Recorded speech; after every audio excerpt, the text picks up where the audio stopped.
बहनों, साथियों और हमवतनों, हमारे सीमा पर जबरदस्त हमले चीनी फौजों ने किए हैं।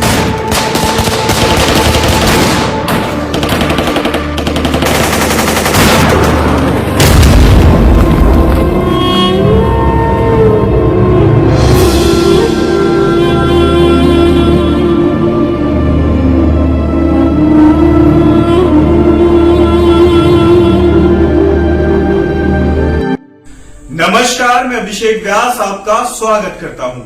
प्रधानमंत्री नेहरू जिस हमले का जिक्र कर रहे थे, जिसे सोचकर आज भी 1962 के जख्म हरे हो जाते हैं। देश ने इस युद्ध में अपने वीर सपूतों को ही नहीं खोया था, हमने खोई थी 4,27,345 वर्ग किलोमीटर की जमीन को।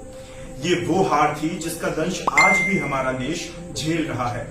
इस युद्ध को ज्यादातर पहाड़ी इलाकों में लड़ा गया था, जिसकी वजह से भारत को रसद और हथियार पहुंचाने में भी काफी समस्या होती थी। ये कहानी शुरू होती है 19-20 अक्टूबर 1962 की दरमियानी रात, जब चीन ने भारत पर हमला कर दिया था। तत्कालीन प्रधानमंत्री जवाहरलाल नेहरू को यकीन था कि चीन भारत पर हमला नहीं करेगा।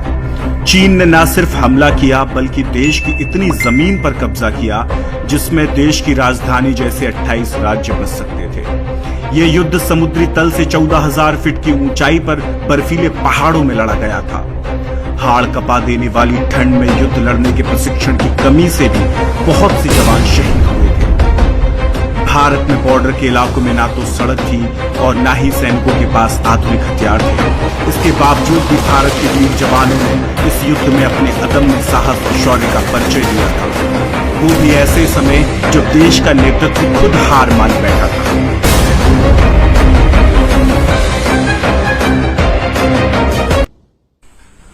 असम के तेजपुर में कुछ ऐसी घटना घटी जिसके बाद प्रधानमंत्री नेहरू के ऐसे भाषण को लोगों ने सुना जिसे सुनकर लोग और भी ज्यादा घबरा गए। तेजपुर शहर खाली हो रहा था, लोग शहर छोड़कर जाने को मजबूर हो गए थे। तेजपुर शहर में चीनी फौज के डर से प्रशासनिक अधिकारी शहर छोड़कर भाग गए थे। इस सब को देखकर वहां के बाशिंदों को भी लगने लगा था कि शहर पर किसी भी वक्त चीनी फौज का कब्जा हो सकता है। तेजपुर के एक बैंक मैनेजर ने बैंक की सारी करेंसी को चीनियों के हाथ ना लग जाए, इस डर से तेजपुर से कहीं दूर भिजवा दिया और जो सिक्के थे उसे एक बोरी में बांधकर कुएं में फेंक दिया। इस घटना से लोग और भी ज्यादा घबरा गए।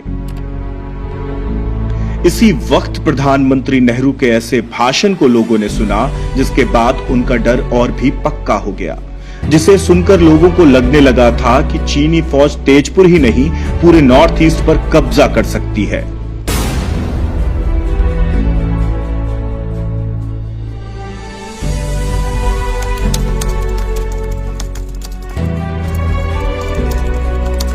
इस वक्त कुछ असम के दरवाजे पे दुश्मन है और असम खतरे में है। इसलिए खास तौर से हमारा दिल जाता है हमारे भाइयों बहनों पर जो असम में रहते हैं, उनकी हमदर्दी में, क्योंकि उनको तकलीफ उठानी पड़ रही है और शायद और भी तकलीफ उठानी पड़े। हम उनकी पूरी मदद करने की कोशिश करेंगे और करेंगे, लेकिन कितनी ही हम मदद करें, हम उनको तकलीफ से नहीं बचा देंगे।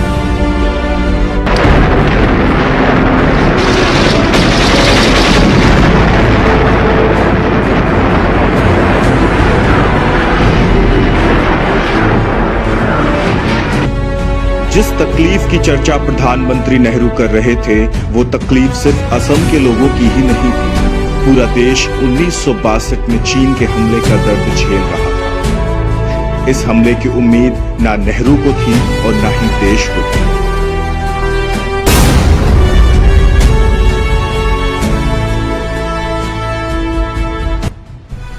19 अक्टूबर को आधी रात से युद्ध शुरू हो चुका था। चीनी फौज ने हिंदुस्तान के लद्दाख और नॉर्थ ईस्टर्न फ्रंट नेफा पर हमला कर दिया था। नेफा, जिसे अरुणाचल प्रदेश बोला जाता है, इस युद्ध में भारत के 12,000 जवानों ने चीन के 80,000 जवानों का मुकाबला किया था, जो भारत की तुलना में 8 गुना ज्यादा थे। 22 अक्टूबर 1962 युद्ध के ठीक 2 दिन बाद प्रधानमंत्री नेहरू देश को चीन के हमले के बारे में बता रहे हैं। भाइयों, बहनों, साथियों और हम वतनों, हमारे सीमा पर जबरदस्त हमले चीनी फौजों ने किए हैं और करते जाते हैं। जहां के एक बहुत ताकतवर दुश्मन, जिसको जरा फिक्र न शांति की थी, न शांति के तरीकों की, उसने हमें धमकी दी और उस धमकी पर अमल भी किया। इसलिए वक्त आ गया है कि हम इस खतरे को पूरी तौर से समझें। नेहरू का मानना था कि चीन मनोवैज्ञानिक दबाव बनाने के लिए ये सब कर रहा है। उनको लगता था कि मौजूदा सीमा विवाद युद्ध की शक्ल नहीं लेगा और इसी वजह से भारतीय सेना ने तैयारी नहीं की थी। 20 अक्टूबर 1962 चीन की पीपल्स लिबरेशन आर्मी ने लद्दाख और नॉर्थ ईस्ट फ्रंटियर एजेंसी नेफा पर हमला कर दिया। चीनी सैनिकों ने भारत की टेलीफोन लाइन काट दी। इससे भारतीय सैनिकों का मुख्यालय से संपर्क टूट गया। हमारे जवानों के पास सिंगल राउंड फायर करने वाली बंदूक थी। चीनी फौज के पास आधुनिक हथियार और मशीन गन। इसी वजह से चीनी फौज 24 अक्टूबर तक भारत के 15 किलोमीटर अंदर तक आ गई। लड़ाई की शुरुआती दिनों में ही पता चल गया था कि भारत की फौज चीन का सामना नहीं कर सकती और देखते ही देखते उत्तर पश्चिमी क्षेत्र लद्दाख के चशुल में रेजांगला और पूर्व में नेफा के तवांग से लेकर बॉम्बदीला तक चीनी सेना ने अपना लाल झंडा गाड़ दिया। भारतीय फौज तितर बितर हो गई। भारत की 12,000 की फौज के सामने चीन के 80,000 सैनिक युद्ध लड़ रहे थे। चीनी लगभग 8 गुना सैनिकों के साथ मैदान में उतरा था, लेकिन उसे भारतीय सैनिकों की ओर से कड़ी टक्कर दी गई। चौंकाने वाली बात यह रही कि दोनों ही देशों के घायल सैनिकों की संख्या में कोई बड़ा अंतर नहीं था। इस युद्ध में भारत के 1,383 सैनिक शहीद हुए, 1,047 घायल हो गए और 1,696 सैनिकों का कुछ पता ही नहीं चला। 3,968 सैनिक युद्ध बंदी बना लिए गए। चीन के 722 सैनिक मारे गए और 1,697 सैनिक घायल हो गए। हम युद्ध हार चुके थे। चीन के प्रधानमंत्री चाउ एन लाई ने युद्ध के ठीक 4 दिन बाद यानी 24 अक्टूबर 1962 3 सूत्रीय संघर्ष विराम का प्रस्ताव भेजा। नेहरू ने 26 अक्टूबर 1962 को भारत में राष्ट्रीय आपातकाल घोषित कर दिया। 27 अक्टूबर 1962 प्रधानमंत्री नेहरू ने प्रस्ताव मानने से इनकार कर दिया और 15 नवंबर 1962 को भारत के पूर्वी और पश्चिमी सीमा क्षेत्र में चीन का जोरदार हमला हुआ। नेहरू हार स्वीकार करने के लिए तैयार नहीं थे। प्रधानमंत्री नेहरू देश को लंबी लड़ाई के लिए तैयार कर रहे थे, लेकिन उन्हें मौका ही नहीं मिला। 20 अक्टूबर 1962 के 4 दिन बाद चीन के प्रधानमंत्री चाउ एन लाई ने 24 अक्टूबर 1962 नेहरू को संघर्ष विराम का प्रस्ताव भेजा, जिसमें 3 मांग रखी गई थी। भारत युद्ध विराम कर दे, अक्साई चिन को चीन का हिस्सा मान ले, जिसके बाद चीनी सेना नॉर्थ ईस्ट फ्रंटियर यानी नेफा से वापस चली जाएगी। LAC यानी लाइन ऑफ एक्चुअल कंट्रोल से दोनों देशों की सेना 20 किलोमीटर पीछे हट जाए। इन शर्तों के साथ चाउ एन लाई ने नेहरू को युद्ध विराम का प्रस्ताव भेजा, जिसे नेहरू ने मानने से इनकार कर दिया। भारत की संसद में चीन को खदेड़ने का प्रस्ताव पारित हुआ। फिर 14 नवंबर 1962 को फिर दोनों देशों के बीच युद्ध शुरू हो चुका था। चीन ने अक्साई चिन पर कब्जा कर लिया और पूर्वोत्तर के इलाकों से निकल गया। इस युद्ध में भारत की 4,27,345 वर्ग किलोमीटर की जमीन पर कब्जा कर लिया गया। ये इतनी जमीन थी जिस पर देश की राजधानी जैसे 28 राज्य बसाए जा सकते थे। सीला एक पास है, पहाड़ है, बोमडीला के ऊपर, तवांग और बोमडीला के बीच में, और बोमडीला भी हमारे हाथ से निकल गया। रंज हुआ इसको सुनकर, रंज हुआ कि हमारी फौज को हटना पड़ा वहां से। इसके माने ये हैं कि जो लड़ाई हमारे सामने है उसको हमें जारी रखना है। थोड़े दिन नहीं, बहुत दिन, महीनों नहीं, सालों रखना है जारी। हम लड़ते जाएंगे और अगर बीच में कहीं कहीं हारे तो उससे हम और ताकत पकड़ेंगे और आगे बढ़ेंगे।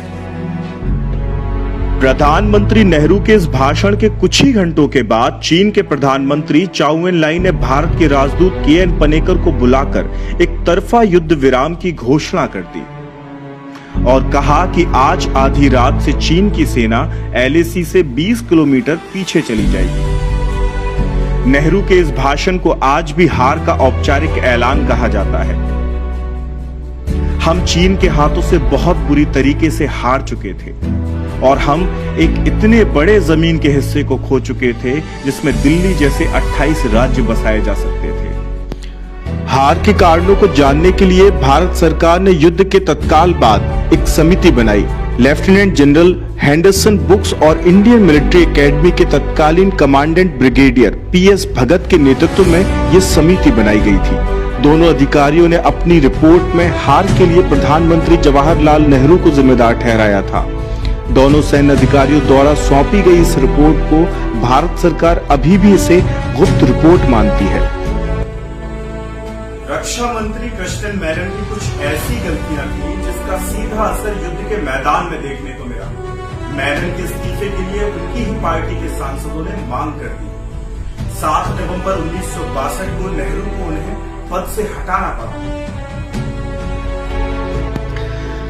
तत्कालीन रक्षा मंत्री कृष्णन मेनन ने लेफ्टिनेंट जनरल BM कॉल को पूर्वोत्तर के पूरे युद्ध क्षेत्र का कमांडर बना दिया। एक ऐसे जनरल को युद्ध क्षेत्र का कमांडर बनाया जिसे युद्ध का कोई अनुभव ही नहीं था। BM कॉल रक्षा मंत्री के चहेते माने जाते थे। रक्षा मंत्री और सेना प्रमुख जनरल KS थमैया के बीच इन्हीं सब बातों को लेकर नोकझोंक चल रही थी। मामले ने इतना तूल पकड़ा कि सेना प्रमुख ने इस्तीफा दे दिया। बाद में नेहरू के समझाने के बाद इस्तीफा वापस ले लिया गया। मेनन ने एक ऐसी गलती कर दी थी जिसकी वजह से उनकी ही पार्टी के सांसदों ने मेनन के इस्तीफे की मांग कर दी और नेहरू ने दबाव में आकर 7 नवंबर 1962 को मेनन को पद से हटा दिया और युद्ध के बाद BM कॉल ने भी इस्तीफा दे दिया और सेना प्रमुख KS थमैया युद्ध खत्म होने के बाद छुट्टी पर चले गए। फिर वही सवाल आकर खड़ा होता है कि आखिर ये युद्ध हुआ क्यों था? वह भी ऐसे देश के साथ छल किया जो उसके साथ कंधे से कंधा लगाए खड़ा था। दरअसल चीन की चाल को भारतीय नेता समझ नहीं पाए थे। उसका विस्तारवादी अभियान 1950 से शुरू हो गया था। 7 वर्षों में उसने 1200 किलोमीटर की सड़क भारत के अक्साई चीन इलाके में बना डाली थी। 6 दिसंबर 1950 नेहरू ने चीन को UN में सदस्यता दिलाने की वकालत की। मई 1951 चीन ने तिब्बत पर कब्जा कर लिया, जिसका विरोध उन्होंने सिर्फ एक खत लिखकर जताया था। तिब्बत पर कब्जे के बाद भारत और चीन की सीमा मिल गई। तिब्बत जो भारत और चीन के बीच बफर स्टेट का काम करता था, अब चीन के कब्जे में था और चीन की विस्तारवादी सोच का जहर 20 अक्टूबर 1962 को पूरी दुनिया ने देखा। तिब्बत के धर्मगुरु सन 1959 में लहासा से अपने साथियों के साथ भारत में शरण लेने आए। भारत में दलाई लामा का जोरदार स्वागत हुआ, जिसे देख चीन की कम्युनिस्ट सरकार नाराज हुई। 1962 के युद्ध की एक बड़ी वजह इसे भी माना जाता है। वहीं चीन में कम्युनिस्ट सरकार के विरोध में लोगों का असंतोष बढ़ रहा था। अपनी सरकार को बचाने के लिए भी चीन ने भारत पर हमला किया था।